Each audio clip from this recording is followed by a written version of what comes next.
वैसे तो मेरे पति मेरा खूब ख्याल रखते हैं, पर जब उन्हें गुस्सा आता है तब वे अजीब इंसान की तरह पेश आने लगते हैं और उनकी आवाज़ भी भारी हो जाती है। मुझे लगता था कि शायद गुस्सा आने होने पर ऐसा बदलाव आता होगा, पर ऐसा कुछ भी नहीं था। उनका उस भयानक बर्ताव के वजह कुछ और ही थी। एक रात मैं और मेरे पति सोए हुए थे, तभी अचानक मैंने महसूस किया कि मेरे पति गहरी गहरी सांस ले रहे हैं और नींद में बोल रहे थे कि मुझे छोड़ दो, बस करो, मुझे माफ़ कर दो। जो कुछ भी हुआ उसमें मेरी गलती नहीं थी। ये सब सुनकर मेरे रोंगटे खड़े हो गए। मैंने उन्हें फौरन जगा दिया और उनसे पूछा, क्या बात है, तुम क्या गलती हो गई थी और नींद में क्या सब बड़बड़ा रहे थे?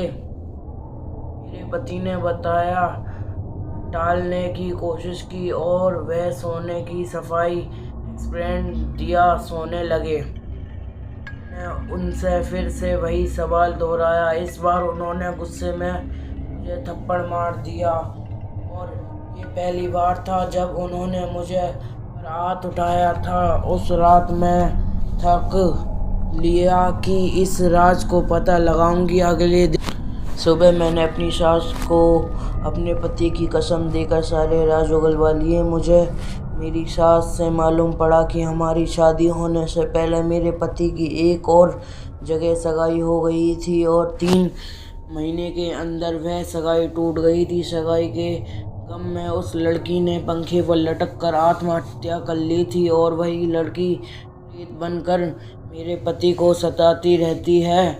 ऐसा किस्से में दूसरे परिवार की लड़कियां देते नहीं हैं, इसलिए मेरे ससुराल वालों ने ये बात हमसे छुपा थी।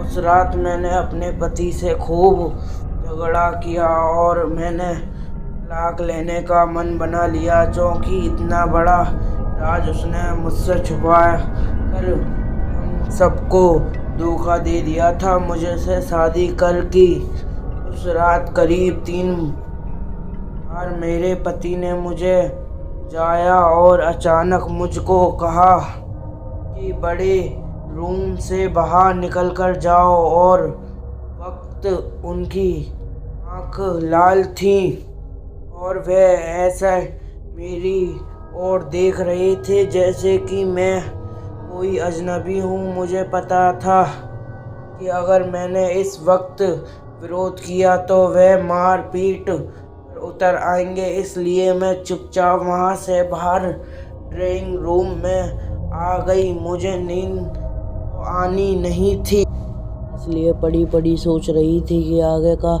जीवन किसके साथ बिताऊंगी। तभी अचानक बड़े रूम से किसी के बात करने की आवाज़ आने लगी। मेरे दिल ही बैठ गया, क्योंकि वह मेरे पति के अलावा कोई भी नहीं था। मैंने फौरन हॉल से जाकर देखा तो मेरे होश उड़ गए। हमारे बेडरूम में पंखे से एक लाश लटक रही थी और पास बैठे मेरे पति बेतहाशा रोए जा रहे थे और पास खड़ी दूसरी परछाई से बात कर रहे थे। ये सब देखकर मेरा सिर चकरा गया। मैंने तुरंत अपने सास और ससुर को जगाया और बेडरूम में खुलवा कर कहा, थोड़ी ही देर में मेरे पति बाहर आएंगे, और सारी बातों से मुकर गए और उस वक्त कमरे में भी कुछ नहीं था। अगले ही दिन मैं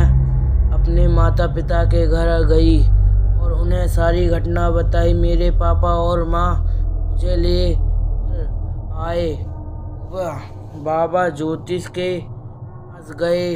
फिर हमने उन्हें ये सब बातें बताई तो उन्होंने चौंकाने वाले खुलासा किया। उन्होंने मेरे पति की कुंडली देखकर कहा कि जिस लड़की से उसकी सगाई टूटी थी वह आपके पति ससुराल वालों से तिरछत होकर मरी थी, और वह लड़की तभी से बदला लेने के लिए वही प्रेत बनकर मर रही है, और आपके पति के शरीर में मन और दिमाग पर उस प्रेत का पूरा पेट्रोल है और वह कभी भी जानलेवा हमला कर सकती है। अगले ही दिन हमने तलाक का पेपर शुरू करवा दिए और उस भयानक मोहल्ले से मैं बहुत दूर आ गई। ये मेरी खुशनसीबी है कि मैं आज भी जिंदा हूँ, सलामत हूँ, क्योंकि मुझे ऐसा लगता था कि मेरा धोखेबाज पति और उनकी एक मंगेतर की लफड़े में कहीं मैं न जान से चली जाऊं। आज की कहानी यहीं पर समाप्त होती है। जय हिंद, जय भारत।